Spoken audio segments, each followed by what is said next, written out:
Good evening, and welcome to the Georgetown Chamber of Commerce and Industry's Business Review magazine. This television magazine is an initiative of the GCCI to bring to the fore national topical events that affect the private sector in general and the members of the Chamber in particular. My name is Lance Hines, Senior Vice President of the Georgetown Chamber of Commerce and the host of tonight's program.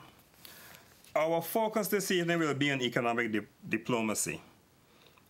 Now, in simplest terms, this is when governments begin to harmonize their policies on their foreign affairs and international trade portfolios. We will discuss the definition and our understanding of this during the program.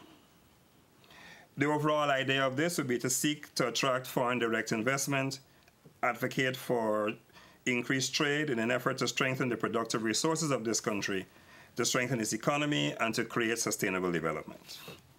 That is the genesis of our discussion this evening. The idea of this evening is to have an overview of where we are, where we're headed, where we should be headed, and how we're getting there. We have three panelists who graciously agreed to participate in the discussion this evening. Mr. Rashi Jackson, former Minister of Foreign Affairs and Guyana's Ambassador to the United Nations.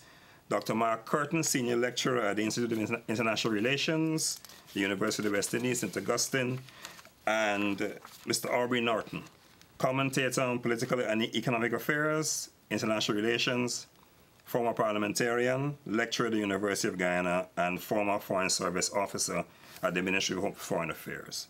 Gentlemen, let me thank you for taking the time out this evening to spend with us to provide your insights into this critical area of our national development. Thank you for inviting me. Thanks. I think briefly, for the benefit of our viewers, if we could just put this into a historic perspective, if we can. Certainly the term economic diplomacy is now a catchphrase for the objectives that we like to achieve, but certainly these kinds of efforts have been going on for a long time. Perhaps, Dr. Jackson, we can talk a bit about the efforts in these areas in the early days. What was the outlook during the 70s and 80s? And was economic diplomacy a specific focus at that time? Well, thank you very much, Lance. I would like to begin by saying what is my understanding of diplomacy. And that is that diplomacy is an instrument which is used to attain the foreign policy objectives by peaceful means. That is through dialogue and negotiation.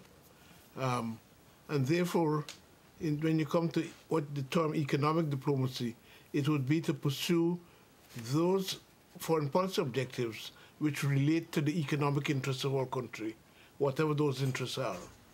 So that you have two essential dimensions. One, policy, which would be made by the institutions of government in collaboration with the private sector and other stakeholders in the society. And then the second element would be implementation, which would be the Ministry of Foreign Affairs and other agencies of government, in addition to civil society, the private sector, and other stakeholders in society.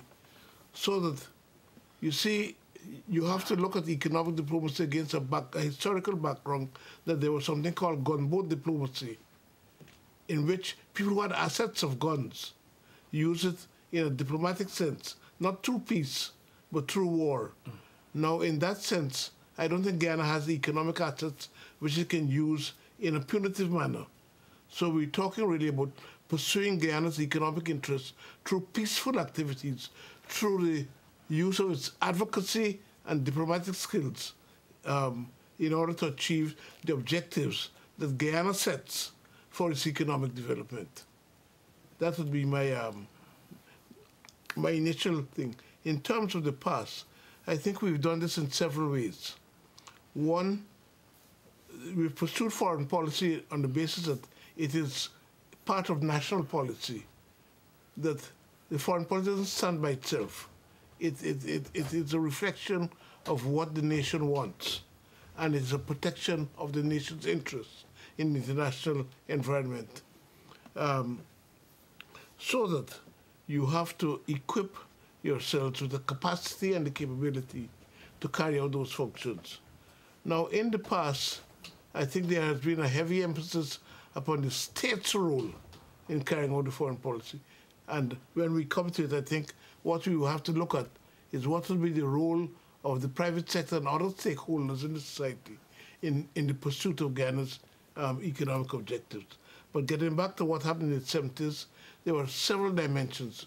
One, we pursued at the level of the international discourse the creation of an international environment and international rules which will facilitate an international environment which will facilitate the achievement of Guyana's domestic economic objectives.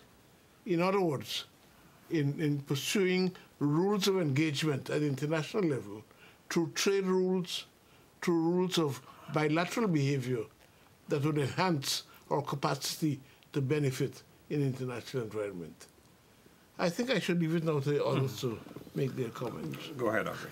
Well, I agree with Mr. Jackson in large measure, except that I want to do a little more in terms of economic diplomacy.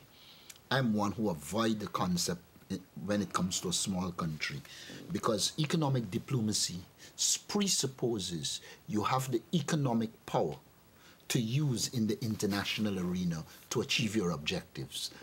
If you go back to Baldwin, etc., in the early days, that is what, in essence, economic diplomacy means.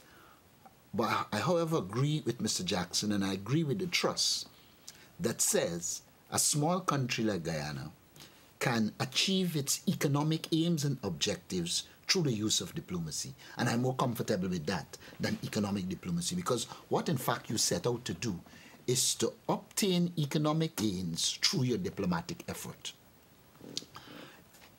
Having said that, I will contend that there has always been, in the history of independent Guyana, the attempt or clear policies and programs aimed at bringing economic benefit to the country. Its forms would have changed. For instance, Mr. Jackson referred to the attempt to have the international economic system change to create an environment conducive to small countries. That would have been part of your diplomacy. Then they had the activities of the UNTAD at the multilateral level. You had also activities in the non-aligned movement, all of which were aimed at bringing economic benefit. But as a country, Guyana also became involved in a number of initiatives that sought to bring economic development to Guyana. But I think in the Hoyt era is when one can see that there was an actual articulation of it in the context of what you call economic diplomacy. I think it was described as achieving economic objectives through diplomacy. Now, that to me is critical at this stage.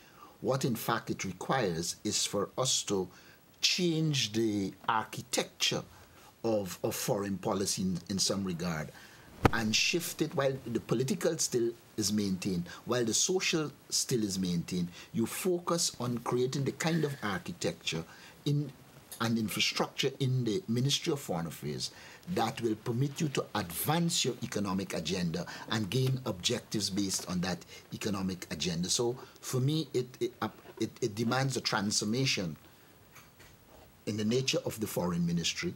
It demands a greater involvement of the private sector, the civil society like Mr. Jackson thing, but with the focus being on achieving economic objectives. What that means in large measure is that you need to change the skills component of the Ministry of Foreign Affairs, and you have to somehow find skillful ways of ensuring a coordination of foreign policy activities between the Ministry of Trade, Ministry of Foreign Affairs, and the Ministry of Finance. In other words, a multidisciplinary approach is required. First of all, a multidisciplinary skill base is required that takes a multidisciplinary approach to achieve your economic objectives. All right, Mark? Let me put maybe another conceptual idea in the mix. Basically, like my two colleagues, I see diplomacy as an instrument for the conduct and management of one's foreign policy, one international relations in a sense. I think in the later periods, we see economic elements becoming more prominent given globalization, given the changes in the structure of the international order which is taking place, and therefore a focus, a component, an economic element in it. Now, I've also seen the shift from state-centered diplomacy to one that must now engage the sectors that both Mr. Jackson and Aubrey have talked about, the role of the non-state actor. Because I think for quite a while we've seen, especially in small states, a concern for interstate relations. And I think any focus now must bring into play all of the actors, including ministries that are not, like Aubrey suggested, away from the foreign ministry. So you have indeed a multi-sectoral approach to this diplomatic effort, a new approach, a shifting, from the early times, which I'm sure Mr. Jackson could speak much more eloquently on that than I could ever. When you talked, I looked at our diplomatic effort in the early post-independence period, and it had to be focused, I think, on consolidating our independence. Mm-hmm.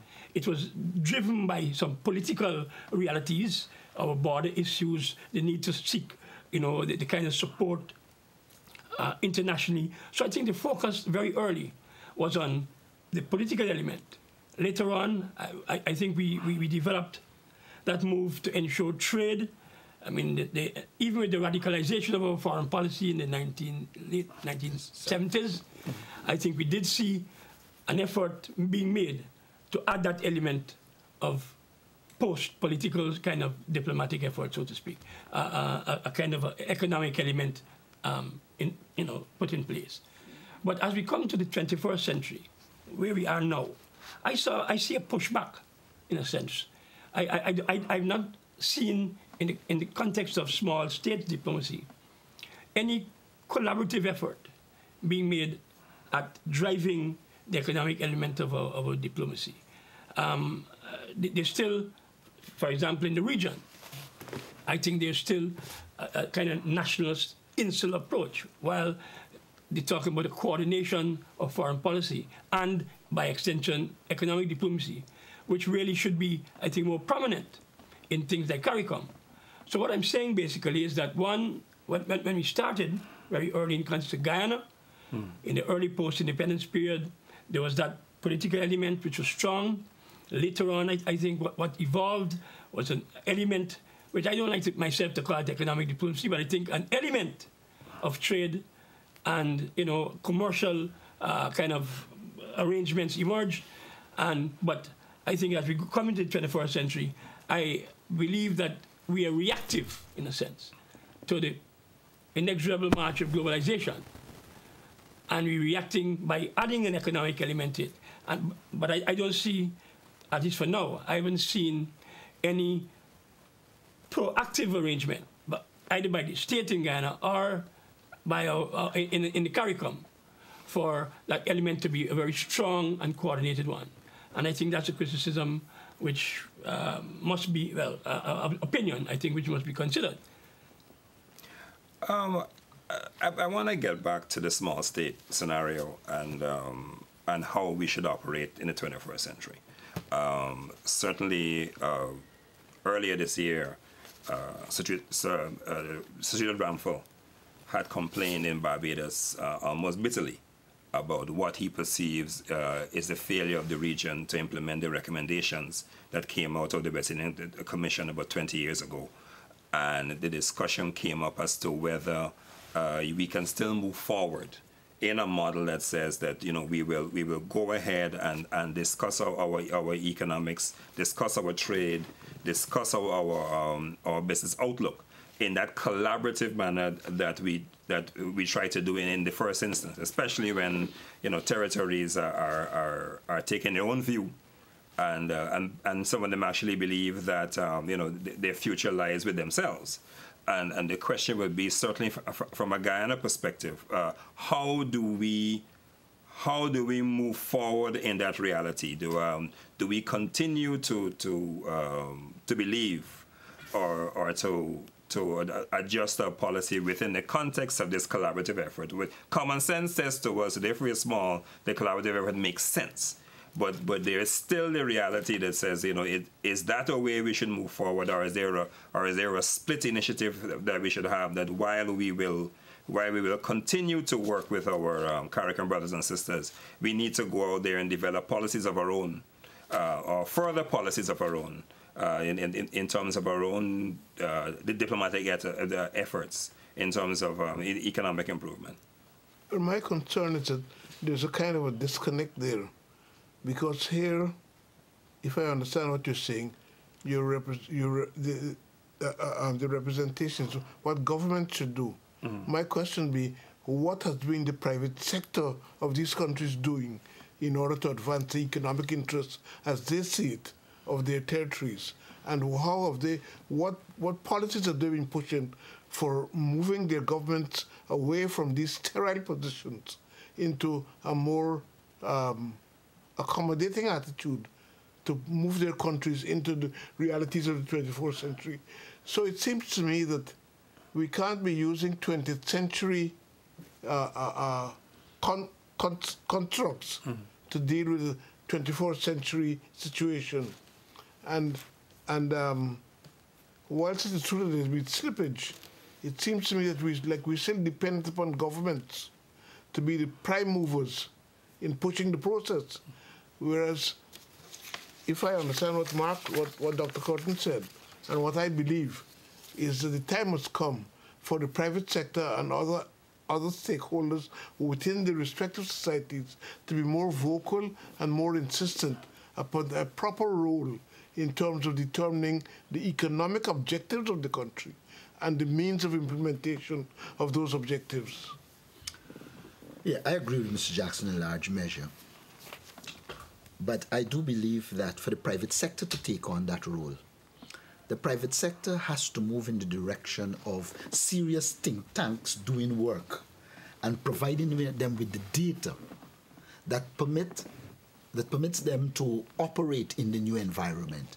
To me, in large measure, the private sector still appears to be a follower. Now, the private sector falls within what is called civil society. The classic definition of civil society is independent people pursuing their interests, meaning business interests. And so I think they need to become more private sector. And the question you raised earlier on the collaborative effort, I think the collaborative effort is still necessary. But as you collaborate in the region, you have to remember that integration has what some people call a functional dysfunctional nature. That is to say, as you functionally cooperate, that very cooperation will bring dysfunctions. Mm-hmm. And when those dysfunctions come, states tend to go in their own direction. What is required is for there to be mechanisms for when the dysfunctions emerge, for there to be discussed and to put back the integration movement on course. No integration movement, European, whichever one, no integration movement runs in a straight line.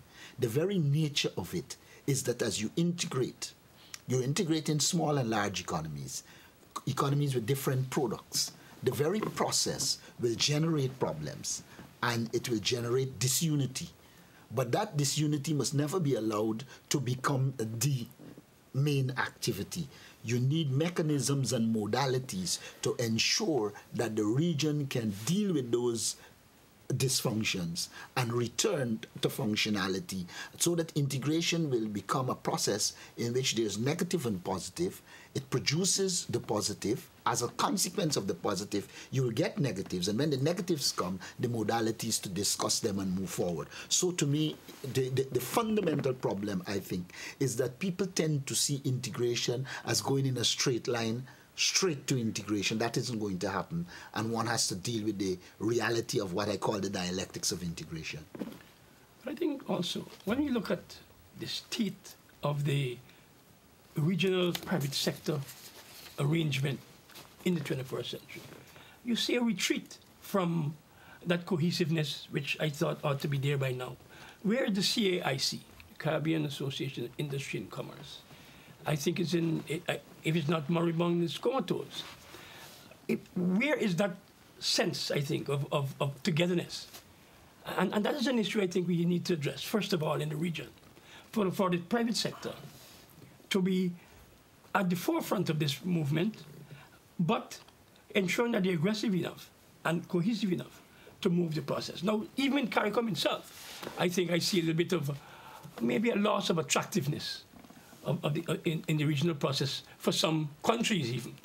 I mean, you see, bilateral arrangements being organized, and you're seeing countries moving away from the CARICOM structure to be more engaged in institutions and regional arrangements that seem to be beneficial. I can talk about the ALMA, for example. It's attracted small states to the region, and we don't have a regional position. In the case of Belize, for example, SICA, the Central American Integration System, I think it seems more attractive to that country at this point in time.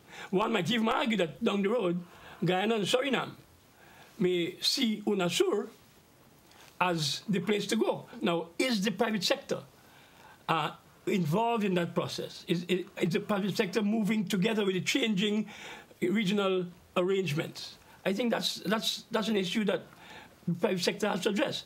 Where are they going in terms of the reconfigurations that are taking place in the hemisphere? Are they working together? I mean, I look at some of the opportunities available, for example, in Brazil.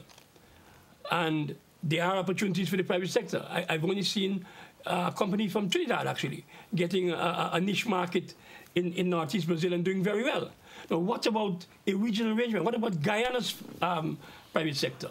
Are we taking advantage of the new arrangements that have emerged? Or are there sufficient partnerships, understanding that they have a role to play alongside the state in changing the direction in which we're going?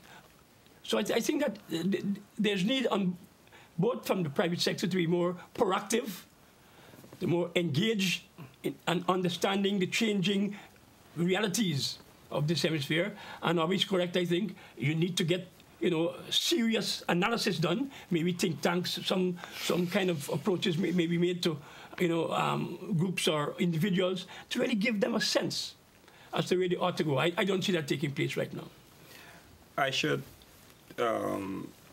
let me talk a bit about the private sector briefly, because and share with you what came out of discussions earlier this year. The Caribbean Growth Forum, which was in March in the Bahamas. And before then, there was a business colloquium in Barbados under the same themes that as a result of low growth, persistent high employment, especially amongst the youth, it is time for the private sector to step up and begin to do the proactive things that we were talking about a few seconds ago. The private sector response in certain instances has been that they have not been, in their view, allowed to participate in the collaboration and decision making. For example, you brought up the Caribbean Association of Industry and Commerce. And one of the things that they talk about is the fact that at the heads of government meeting in St. Lucia, there was a clash, and they were never invited again to participate in the quartet and the COSHUD meetings. So that has left some bitterness in the first instance. Notwithstanding the private sector not doing all of the things that they're supposed to do, but what has now happened, some of the larger private sector entities, your Grace Kennedy's, your Ransom McCall's, your Republic Banks, and so on, are now looking elsewhere. Grace Kennedy is investing in Africa. Jamaica Broilers also reported to us that because of what they perceive to be the difficulties of dealing with the bureaucracies in the region, they have gone elsewhere as well. So I think it's probably a resetting of the relationship. One, our need to be proactive. One, our need to to go ahead and aggressively demand the things that we'd like to see. And also, just coming out of that is governments, not all I suppose, but certainly across the board, probably being more receptive and a little sensitive to the needs of the private sector. So I think it works both ways. In terms of how this is going to work. If we are saying, we always say that the private sector is the engine and the growth for development, but I suppose there are issues of enabling environments and so on and so forth that need to be taken into consideration. In terms of Guyana,